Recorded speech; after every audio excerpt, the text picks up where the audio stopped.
Iya, androany zany de zara amitsika indray ao a mahakasika ny am'ireo lista n'ireo olona izay nahita ny elo. Mahafinaritra moa mizara aminao a ny fijoroana vavolombelona sy ireo zava-misy marina any ambadiky ny tontolo satria mystera ny zavatra ireny ary n'izao fotoana izao tsika de tsy mbola mahita maso an'le izy aloha nefa tsy mandeha amin'ny fahitana isika fa mandeha amin'ny finoana. Zany hoe mety misy olona tsy mino maty raha tsy avy mandevona, zany hoe zavatra azo tsapahitanana no tadiaviny nefa tsika tsy zay le izy fa raha tena kristianina marina de mino izay voasoratra ao anaty baiboly ary inoantsika fa marina zay zavatra rehetra voarakitra ao anaty baiboly. Matetika nefa de maro ny olona tsy mino an'io baiboly io fa de mbola mitady pirofo hafa ndray akoatr'izay. De indro ary atolotra antsika amin'izao fotoana izao ireo karazan'olona zay nentin'i Jesosy tany amin'ny elo mba ahafahanao ihany koa manao fikarohana any amin'ny internet. Ny zavatra voalohany zay ho zarana amintsika de ny amin'ny Angelica Zambrano izay nentin'i Jesosy nitsidika ny elo. Nolazain'i Jesosy tamiko fa be dia be ny olo malaza very aty amin'ny elo.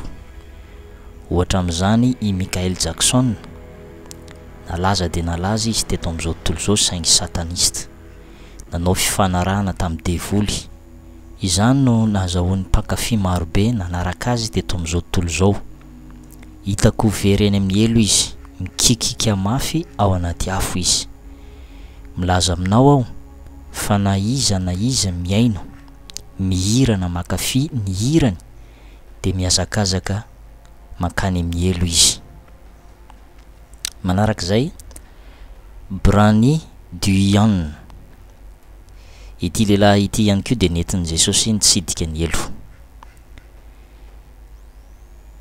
Teneno ny zanako anome fahafolo-karena ary fanatitra mipatokina hoy ny Tompo Jesosy. Nasehony trano tsara tare izay efa nomanina ho an'ny zanany. Nasehony ihany koa trano tsy mbola vita ihany koa. Ry zanako, ireo trano ireo de an'ireo olona zay tsy mba nanolotra fahafolo-karena sy tsy nanao fanatitra tampitiavana. Ho vita ireo trano ireo rehefa manome ampafolo-karena sy fanatitra ao an-tranoko izy ireo.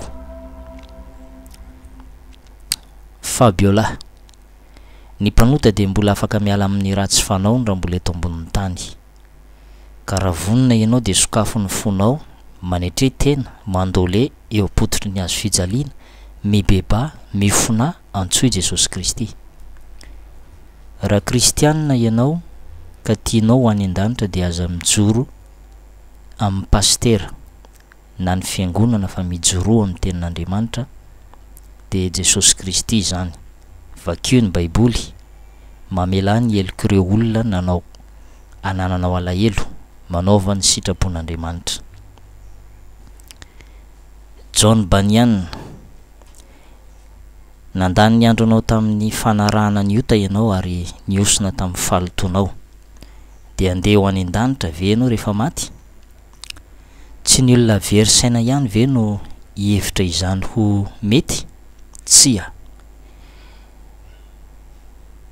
Izay mikasa matotra tsara ny ho any an-danitra rehefa maty de tokony andeha amin'ny lalan'ny famasinana sy ny fahatsaran-toetra amin'ny androm-pahavelomana. Lauren Fox, raha nandry ny tsy lany nandritry ny ora 3 mahery aho indray tolakandro de nanome fahitana ny Tompo. Nanaitra sy nanitsika ny foko ny fahitana. Ny sasany tamin'ireo voninahitry ny lanitra ary noho ny avy eo de navela ny ahita ny sasany amin'ireo zava-matahotra sy mahatsiraviny ny elo aho. Marie Catherine Baxter, tsy nety ninona ny fahamarinanao, efa imbetsaka no nalefa tany amin'ny elo mba anoranao ny lalana, nefa tsy nety ny haino azy ianao. Ny ome azy ianao no lavinao ny voasoratra tao anaty baiboly. Eny fa na dia maty ho anao teo ambony hazo fijaliana zao, nanaraby ay ianao ary tsy nety ny bebaka no ny elokao.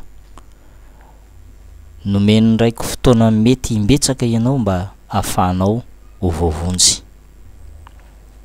Moine bouddhiste, nahita lehilahy iray tao anaty afo aho nanontany ny mpanjakany elo fa iza moa io, de namaly izy hoe io lay ivavahanareo de Gautama na i Bouddha.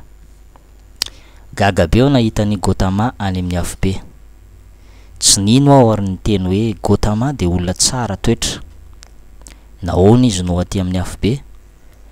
Hoy ny mpanjakan'ny afo be, tsy de misy antony loatra na tsara aza ianareo tonga aty amin'ity toerana ity satria tsy nino an'le Andriamanitra mandraka zay. Renus Olson, vao tafandry teo ampandriana fotsiny aho de nahita ny Neny Tomary tao amin'ny vavahady Perlanitra. Ity tamin'ny anjely iray nitsena azy de nandray azy ny tanany ka nanao hoe voalohany de tokony hanao fahamarinana any amin'ny sampandraharahany fitantanana ny boky isika.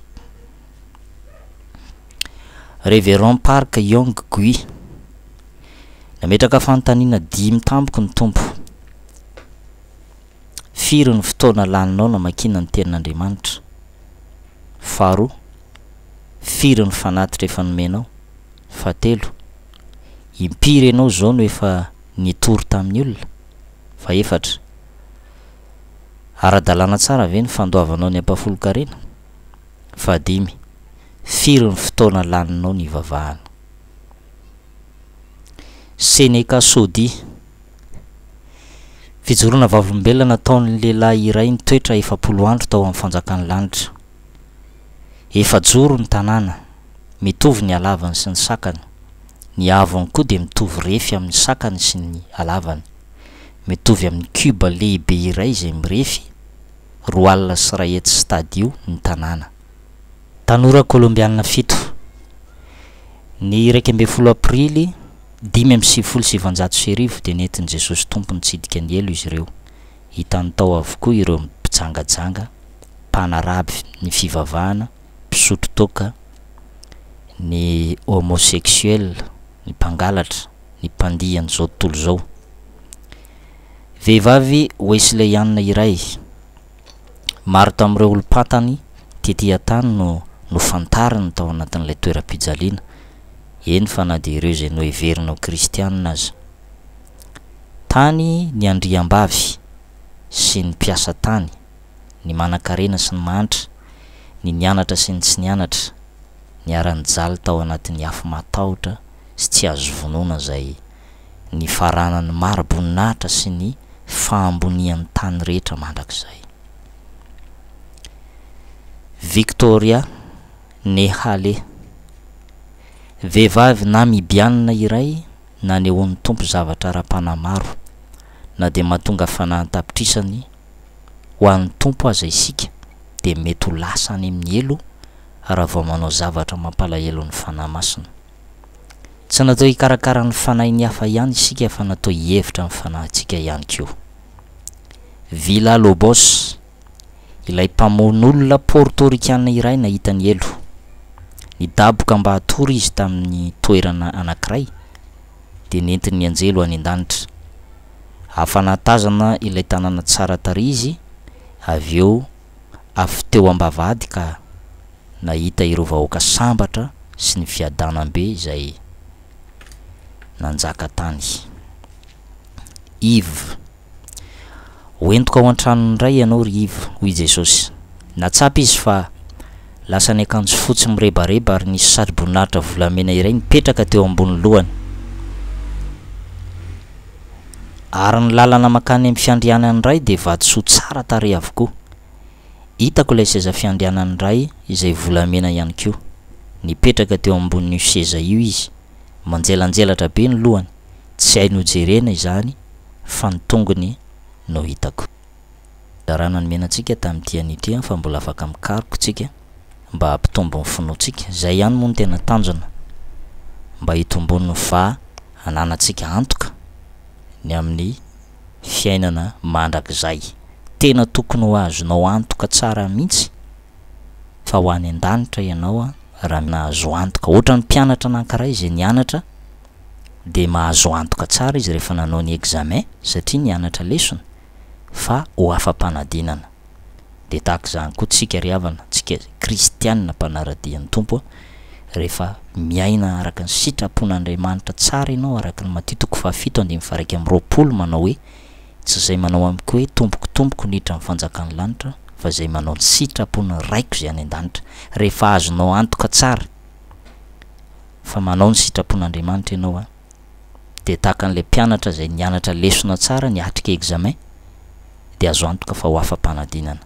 De toy izany koa isika eo anoloan'ny fitsaran'Andriamanitra, rehefa niaina tsara ny sitrapon'Andriamanitra tsika de azo antoka fa lanitra no vatantsika.